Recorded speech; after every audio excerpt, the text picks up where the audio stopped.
Ito yung emotional portion ng interview ni Miss Tony Gonzaga sa ating Mahalima SB19 na para bang manghiyak-ngiyak ka, maging emotional ka na para bang almost tutulo na ang luha mo kasi ang ganda ng wisdom ni Tony para sa ating SB19. Panoorin. Ito yung para sa mga haters, mga bashers ng SB19 na ina-underestimated sila. Yung dinadown sila dahil wala silang marating. Pero ngayon, ito panoorin muna natin. Pag minsan alam niyo iisipin yung mga haters, yung mga sinasabi nila sa inyo, hindi naman tungkol sa inyo yun. It's a projection of how they feel and what they feel inside. They don't really hate you.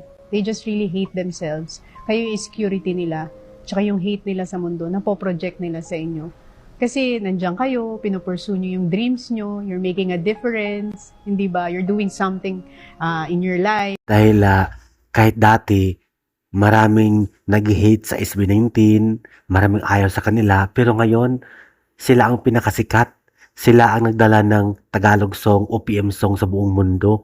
At hindi ko alam yung puntong ito, yung portion na to ay talagang tagos sa laman. Alam mo yung tagos sa puso na para bang maging emotional ka na parang, parang, parang iisipin mo, malapit ka nang luluha dahil sa word of wisdom ni Tony para sa ating Mahalima, which is totoo talaga, 100%.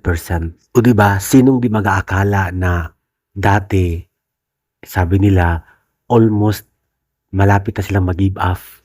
Sabi nga ni Pablo, di ba? Tapos, ito nga, may kulang ng pera, budget, at kinukutya sila. Parang nagre-reminisce o nagre-recall yung pangyayari noon na akala ng mga tao ay hindi sila sisikat. Wala silang napapatunayan. Pero ngayon, tingnan mo, kinakain ng mga tao, kinakain ng mga bashers ang mga sinasabi nila.